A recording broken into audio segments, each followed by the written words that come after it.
Hello, I'm Simon Wardle and welcome to the Velocity Money Talks webinar series. Velocity is a free program set up to help growing businesses benefit and do exactly that. This is one of a series of 5 programs that we've put together with the high street banks to help you answer everyday questions that are relevant to your business. With over 25 years in finance myself, I hope that we're going to get to grips with many of the issues that we hear you ask every single day. So we're here at Colworth Park in Bedfordshire, a centre of innovation and excellence in its own right, so why don't you come and join me and meet some of my guests.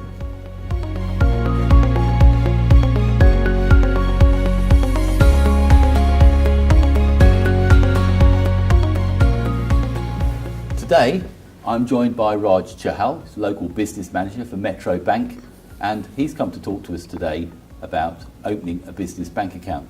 Raj, welcome. Thank you for joining us. Thank you for the invite. I'm a new client. Yep. I want to open a business bank account. Yep. Talk me through what's involved. What am I to expect? Yep.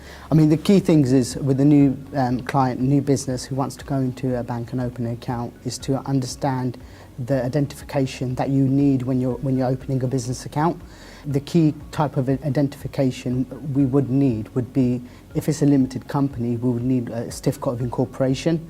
If it's a sole trader, we just need an invoice from a supplier, basically something that proves that the business is existing and beginning to start. So we just need that identification and understand what the business is doing, how the business plan, and most importantly, sort of from our perspective, is just verifying the business as well and having that conversation with our customers. So if I'm a new company or a fairly young company and I'm unsure about the kind of status that I should be acquiring to operate, what would you advise that I do? It's really important to seek the right advice in terms of the structure and the legal entity, and speak to a local accountant, speak to a local solicitor, just to make sure they understand your personal circumstances, your business circumstances, and make sure it's tax efficient for the business, but also it's right from your legal protection as well. So definitely it's always advisable to speak to an accountant and a solicitor when you're setting up a business. So I've got my trading style established there, I've got my umbrella there, I know how I'm going to operate. What else am I going to require in order to get a business bank account opened? You'll need personal name and address identification. So that could be something like a driving license, a passport, a recent utility bill. Also, we'd like to understand the business and what the actual business is doing. Typically, like the turnover, a description of the business, where the business is based. Also, we need to understand a bit about what you as a business need from the bank. So we just need to get a full understanding of that kind of information. So in a follow-on one of these series, we're actually going to be covering in more detail the importance of a business plan. But how, in terms of opening a bank account, how do you link the importance of a business plan to opening a facility within a bank? It's very important to actually, from a business owner's perspective, to have a business plan. And understand where you want to go, and maybe like the 1, 2, 3 sort of 5-year plan of a business. So that's really important. Certain banks have different guidelines in terms of to actually open a bank account. So it's really important to do your research, find out, do you need a business plan to open a bank account? And there are certain banks that you will need it, certain banks you don't need it. And that does depend on the individual bank, but also the nature of your request and the services you require. So what are the typical products that you might be offering me as a client if I come and open a bank account? Yeah, sure. Banks can offer you business current accounts, credit cards, saving accounts, business loans, business overdrafts, online banking as well. And also, if you've got specific funding requirements, such as asset finance for vehicles, plant, machinery and equipment, banks can provide funding for that. And then also, if you've got a big debtor book in terms of funds that you've done the work and you won't get paid for 30, 60, 90 days' time, banks can also look at invoice discounting as well.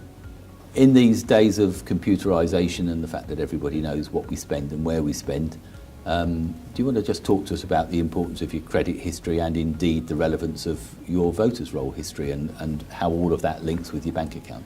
Sure. I mean, when you apply for a bank account and you're looking at a business account, all banks will do a credit search, and that will bring up your credit history and the relevant details there.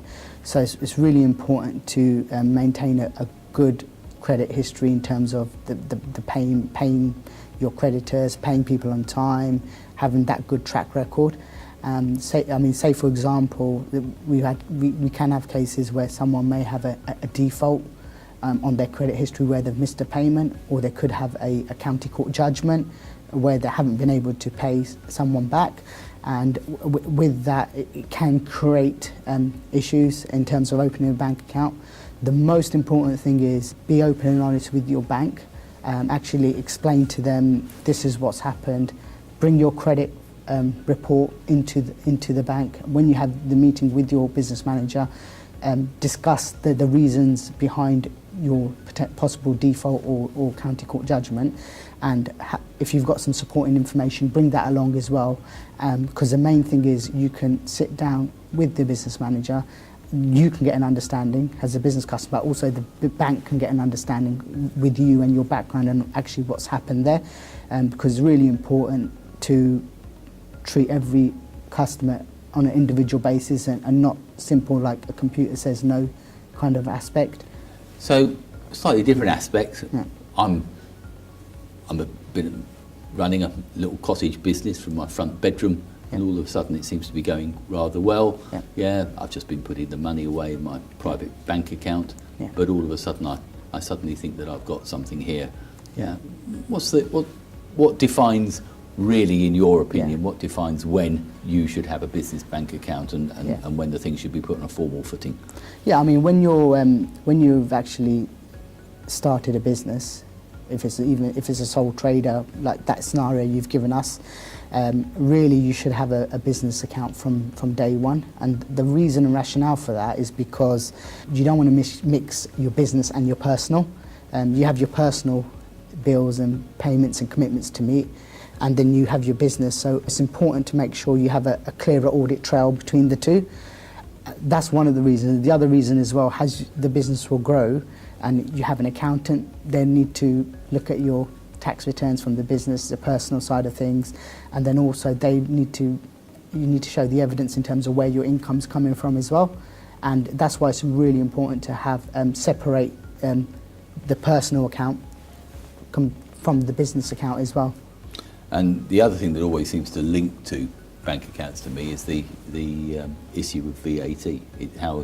I can't stress enough how important it seems to me that you handle your VAT correctly. Yeah, so that's really important, because when you get over a certain threshold, you need to ensure that you're registered with VAT. It's really important to actually get a good local accountant that you can discuss the legal entity, but also the VAT, the tax implications, and getting that set up correctly, so which meets your needs as personal, but also links in with the business as well. Because a lot of the business we deal with, the directors, their business is their main source of income.